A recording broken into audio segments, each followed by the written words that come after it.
Hello students, welcome to Amar tuition classes. आज हम standard costing में क्वेश्चन नंबर 39 करेंगे। ये one of the most important lecture है। बट इसके साथ मैं आपको बता दूं, कुछ स्टूडेंट क्या करते हैं कि उनको लगता है कि मैं लास्ट लेक्चर देख लूँगा, सारे पॉइंट्स कवर हो जाएंगे। ऐसा नहीं होता है। आपको सारे लेक्चर सीक्वेंस में देखने हैं।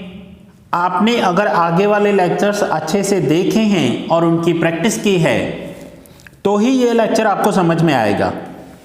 आप ये बिल्कुल मत सोचना कि आप सीधा लास्ट लेक्चर देखोगे और आपको सब कुछ समझ में आ जाएगा। ऐसा होता तो सभी टीचर्स भी यही करते। सो अगर आपने पहले वाले लेक्चर्स नहीं देखे हैं तो ये लेक्चर्स मत देखना, कुछ समझ में नहीं आएगा। सो आइए स्टार्ट करते हैं question 39। The following was the composition of a gang of workers in a factory. Gang का मतलब होता है ग्रुप है वर्कर्स का। During a particular month, in one month, in one of the production department, एक production department में workers का gang है। गैंग मीन्स एक ग्रुप है। The standard composition of workers and wage rate per hour were as follows. अब ये कुछ standard दिए हुए हैं वर्कर्स के। अब यहाँ वर्कर्स कौन कौन से हैं? तो 3 टाइप के वर्कर्स हैं, skilled, semi skilled and unskilled. Now 2 skilled workers और उनका standard rate 20 rupees, 4 unskilled worker semi skilled 12 rupees and 4 unskilled 8 rupees. यानी 2 वर्कर जिनका रेट है 20 रुपीज़ पर आवर, 4 वर्कर काम करेंगे जिनका रेट है 12 rupees per hour and 4 unskilled worker जिनका रेट है 8 rupees per hour. The standard output of the gang was 4 unit per hour of product. Standard output. अब ये 4 वर्कर और 2 वर्कर, टोटल 10 वर्कर्स मिलकर काम करेंगे और 1 आवर में 4 यूनिट बना लेंगे। 4 यूनिट का प्रोडक्शन हो जाएगा और तीनों की ज़रूरत होगी। ठीक है। कई बार ऐसा होता है, देखिए जैसे जीन्स बनानी है तो एक वर्कर कटिंग करेगा, दूसरा उसकी सिलाई करेगा, स्टिचिंग का काम करेगा, तीसरा उसे पैक करेगा, फिनिशिंग करेगा, आयरन करेगा। सो तीनों वर्कर्स अगर 1-1 घंटा काम कर लेते हैं और उसमें भी कितने हैं, skilled 2, semi skilled 4 and unskilled 4, 10 workers मिलकर 1 आवर काम करेंगे और 4 जीन्स बना लेंगे, 4 यूनिट्स बना लेंगे। सो ये स्टैंडर्ड दिया हुआ है। सो आइए पहले समझ लेते हैं standard.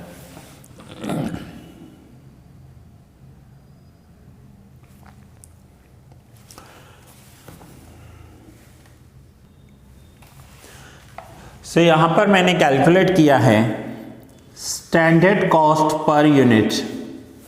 Standard cost per unit, total standard cost upon standard output.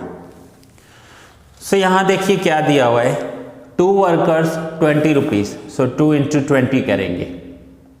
ठीक है, क्वेश्चन यहाँ से ले रहा हूँ। 4 × 12 and 4 × 8, so 2 × 20 plus 12 × 4 plus 8 × 4। 20 rupees 2 workers को देना है, 12 रुपीज़ 4 वर्कर्स को देने हैं एंड 8 रुपीज़ 4 वर्कर्स को देने हैं। सो ये हो गया कॉस्ट और डिवाइड करेंगे आउटपुट 4 यूनिट्स। सो टोटल इनका कॉस्ट और आउटपुट से डिवाइड करेंगे तो 30 rupees per unit labour charges लग रहे हैं। 30 रुपीज़ 4 यूनिट बनाने के लिए ये एक्सपेंडिचर हो रहा है, लेबर्स का ये लग रहा है। So standard cost per unit हो गया 30 रुपीज़। ये थोड़ा लेंथी सम है, मोस्ट इंपॉर्टेंट भी है, ध्यान से समझना इसे, पूरा ध्यान आपका इधर होना चाहिए। स्टैंडर्ड कॉस्ट पर यूनिट हमने कैलकुलेट कर लिया। अब देखते हैं कि during the month, however the actual composition of the gang and hourly rates paid were as under. अब ये एक्चुअल डेटा दिया हुआ है, एक्चुअल डेटा क्या हुआ, सो 2 skilled, 3 semi skilled and 5 unskilled, और इनके जो वेजेस दिए गए 20, 14 एंड 10। सो अब हमने आगे क्वेश्चन में क्या किया है, the gang was engaged for 200 hours during the month which includes 12 hours when no production was possible. 12 hours में प्रोडक्शन पॉसिबल नहीं था, यानी ये आइडल टाइम होगा, वर्कर्स ने वेस्ट कर दिया होगा। Due to machine breakdown, machine breakdown हुआ या वर्कर्स ने 12 आवर्स वेस्ट कर दिए। 810 units of the production were recorded as output of the gang during the month। अब देखिए आपको स्टैंडर्ड है ना 4 यूनिट्स का दिया हुआ है, ऊपर ये रहा स्टैंडर्ड 4 यूनिट्स का, और एक्चुअल प्रोडक्शन जो हुआ है वो 810 यूनिट्स का हुआ है। आपको स्टैंडर्ड दे रहे हैं 4 जीन्स का, इन्होंने रियल में बनाए हैं 810 jeans. Compute under mention labour variance, जिसमें हमें कैलकुलेट करना है labour cost variance, rate variance, efficiency variance, idle time variance, labour yield variance and labour mix variance. 6 variances calculate करने हैं। आइए समझ लेते हैं। अब हमने स्टैंडर्ड कॉस्ट तो देख ली, अब हम एक्चुअल डेटा देखेंगे। एक्चुअल डेटा आप अभी समझ लीजिए, सम को नोट डाउन करने के लिए मैं लास्ट में आपको टाइम दूंगा। एक्चुअल डेटा में हमने आवर्स देख लिए, सो टोटल 200 आवर्स यहाँ पर दिया हुआ है, ये देखिए 200। So skilled 2, semi skilled 3 and unskilled 5। So 2 × 200, 3 × 200 and 5 × 200। Skilled 2 workers 200 hours, total 400 hours काम किया। सेमी स्किल्ड ने 600 आवर्स काम किया, अनस्किल्ड ने 1000 आवर्स काम किया, टोटल 2000 आवर्स काम हो गया। नाउ आइडल टाइम, अब 2 वर्कर्स हैं और 12 आवर्स अगर आइडल टाइम है तो 24 आवर्स वेस्ट कर दिए। 3 workers and 12 hours idle time, 36 hours waste हो गए। And 5 workers 12 hours idle time, it means 60 hours waste कर दिए। सो माइनस करेंगे, इनका टोटल करेंगे तो ये हो जाएंगे 120 आवर्स वेस्ट हो गया। अब हम आगे ये आइडल टाइम कैलकुलेट हो जाने के बाद एक्चुअल आवर्स वर्कड कितने हुए। 400 आवर्स में से 24 वेस्ट कर दिए, सो 400 में से माइनस करेंगे 24 तो आंसर आ जाएगा 376। 600 आवर्स में से 36 आवर्स वेस्ट कर दिए आइडल टाइम तो आंसर आएगा 564। एंड 1000 आवर्स में से 60 आवर्स माइनस कर दिए तो आंसर आएगा 940। So actual hours worked 376, 564 and plus 940, it means 1880 hours इन्होंने काम किया। सो 2000 में से 120 माइनस करेंगे तो आंसर आ जाएगा 1880। अब ये है एक्चुअल आवर्स वर्कड।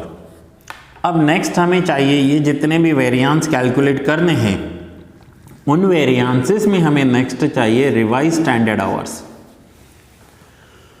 अब ये रिवाइज स्टैंडर्ड आवर्स कैसे कैलकुलेट करते हैं तो वो नीचे कैलकुलेट करके बताया है।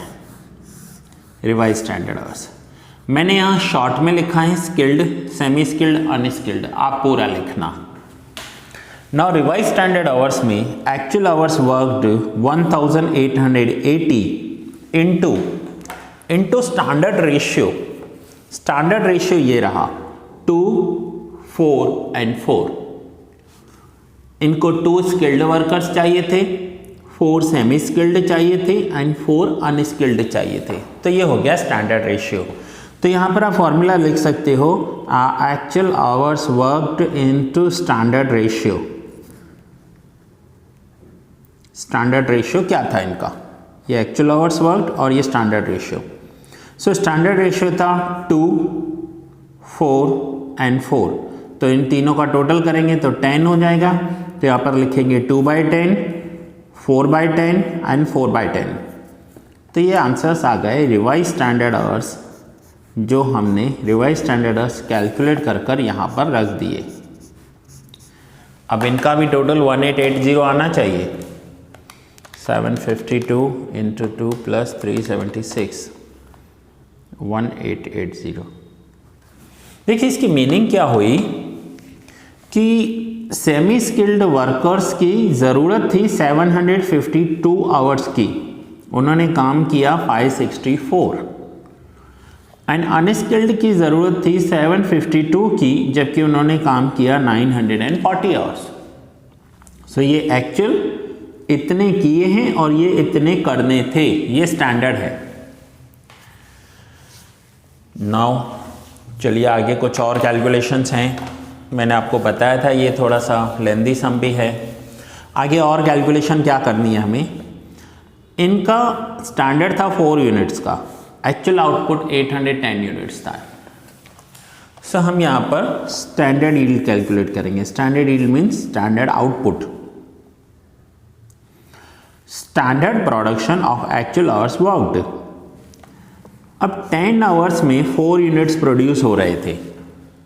देखिए यहाँ दिया हुआ है, ये वर्कर्स थे और ये यूनिट्स थे। स्टैंडर्ड दिया हुआ है कि 10 वर्कर्स 1 आवर काम करेंगे, सो 10 आवर्स में 4 यूनिट्स प्रोड्यूस कर देंगे।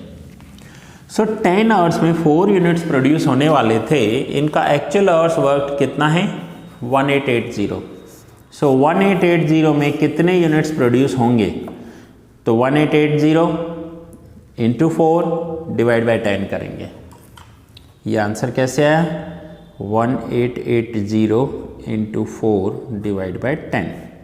तो ये आंसर आ गया 752। 752 यूनिट्स प्रोड्यूस्ड होने चाहिए थे। स्टैंडर्ड आउटपुट है ये कि 10 आवर्स में अगर 4 यूनिट बनते हैं तो इतने आवर्स में इतने यूनिट बनने चाहिए थे, बट एक्चुअल यूनिट तो 810 बने हैं। इन्होंने एक्चुअल प्रोडक्शन भी बताया है हमें, ये रहा 810। नाउ हम कैलकुलेट करेंगे standard hours for actual production. अगर हमने 810 का प्रोडक्शन किया तो हमें कितने आवर्स की ज़रूरत थी। सो 4 यूनिट्स 10 आवर्स में बनते थे, तो 810 यूनिट्स बनाने में कितने आवर्स चाहिए। ये है standard hours for actual production. अब इनको ज़रूरत थी 2025 आवर्स की, जबकि इन्होंने काम पूरा कर लिया अपना 1880 आवर्स में। एंड देन हम 2025 को इनके स्टैंडर्ड रेशियो में कैलकुलेट करेंगे। सो 405, 810 एंड 810 आ रहा है। फिर से समझना, 10 आवर्स में 4 यूनिट प्रोड्यूस्ड होते थे, तो 1880 में 752 यूनिट्स प्रोड्यूस्ड होने चाहिए थे, बट एक्चुअल में प्रोडक्शन हो गया 810 यूनिट्स का। तो इन्होंने फिर ऐसे कैलकुलेट किया कि अगर 4 यूनिट्स के लिए 10 आवर्स चाहिए थे तो 810 यूनिट्स के लिए कितने आवर्स की ज़रूरत है, तो हमें 2025 आवर्स की ज़रूरत है। यहाँ तक अभी हमने कैलकुलेशन ही किया है, मोस्ट इम्पॉर्टेंट कैलकुलेशन होता है, उसके बाद तो आपको फॉर्मूला में वैल्यूज़ ही रखनी होती है। सो आइए सम स्टार्ट करते हैं। Now first is labour cost variance. Labour cost variance का फॉर्मूला है standard cost per unit into actual production minus actual cost.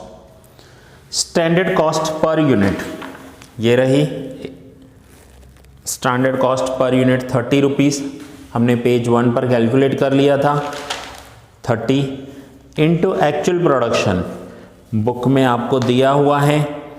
Actual production 810 units ये रहे, minus actual cost. Actual cost 400, 600, 1000। कहाँ से आए ये numbers? 400, 600, thousands. Actual rate 20, 14 and 10. 20, 14 and 10. So standard cost into actual production minus actual cost. So solve करेंगे, ये answer आया -2100 which is unfavorable situation. So ये है labour cost variance. Second question में पूछा हुआ है labour rate variance. Rate variance का है actual hours standard rate minus actual rate. Standard rate ये रहे 20, 12, 8. तो यहाँ पर लिखा 20, 12 and 8. एक्चुअल रेट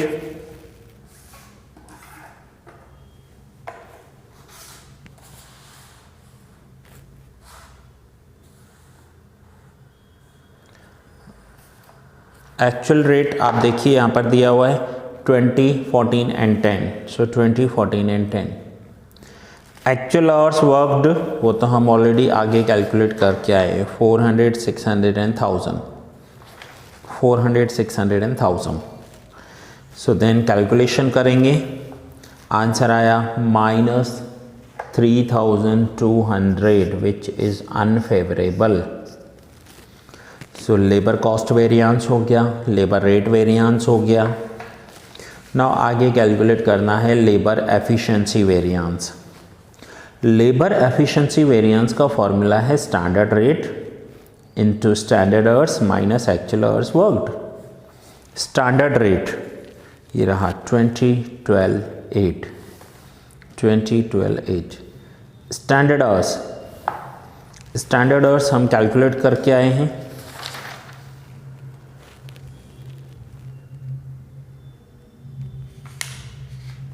ये रहे 405, 810 and 810.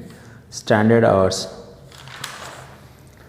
एक्चुअल आवर्स वर्कड वो भी हम कैलकुलेट करके आए 376, 564, 940. तो ये रहे 376, 564, 940.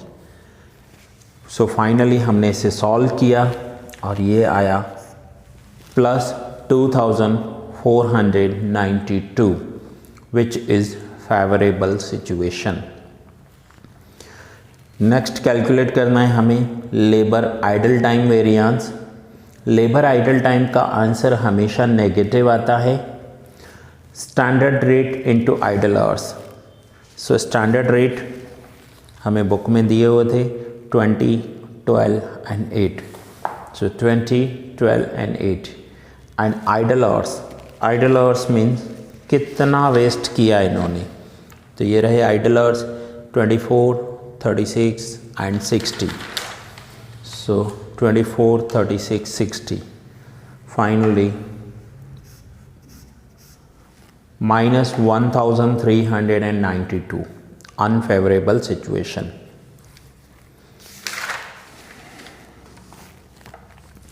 Then labour yield variance standard cost per unit into actual yield minus standard yield. Now standard cost per unit ये रहा 30 रुपीज़. फर्स्ट पेज पर हम कैलकुलेट करके आए. सबसे नीचे एक्चुअल यील्ड, एक्चुअल प्रोडक्शन कितना हुआ. तो एक्चुअल प्रोडक्शन हुआ है 810, बुक में दिया हुआ है आपको. स्टैंडर्ड प्रोडक्शन तो ये रहा, हमने स्टैंडर्ड प्रोडक्शन कैलकुलेट किया था 752 यूनिट्स प्रोड्यूस्ड होने चाहिए थे. सो 810 माइनस 752 तो आंसर आया 1740 विच इज़ फेवरेबल सिचुएशन. प्लस में आया है इसलिए फेवरेबल सिचुएशन है. And the last is labour mix variance. Standard rate into revised standard hours minus actual hours worked. Standard rate आपको क्वेश्चन में 20, 12, 8 दिया हुआ था. 20, 12, 8.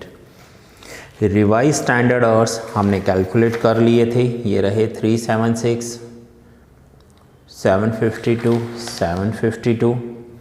And minus actual hours worked, ये भी हमने कैलकुलेट कर लिए हैं, 376, 564 एंड 940। सो ये हमने यहाँ पर रखा। हमारा जो आंसर आया था वो था +752, that means favourable condition. So students, ये लेक्चर आपका यहाँ पर पूरा हुआ। मैं फिर से बता दूँ आपको कि बिल्कुल ट्राई मत करना इस सम को कि सीधा आपने ये सम ट्राई किया और हो गया। पहले आगे वाले सम्स करना, प्रैक्टिस करना, उसके बाद इस सम को ट्राई करना। सो अब मैं आपको एक एक पेज नोट डाउन करने के लिए दूंगा, जहाँ पर मैं 5 सेकेंड्स रुकूंगा। आप पॉज करके नोट डाउन कर लो। ये लास्ट में ₹30 पर यूनिट है, इसके बाद कुछ भी नहीं है।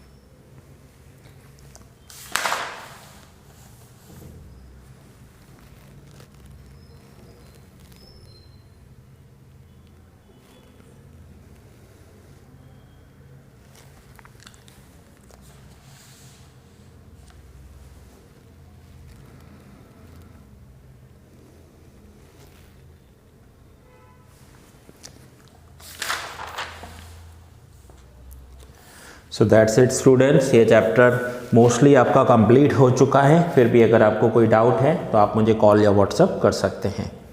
सो ये लेक्चर मैं यहाँ ही पूरा कर रहा हूँ। मिलते हैं नेक्स्ट लेक्चर में।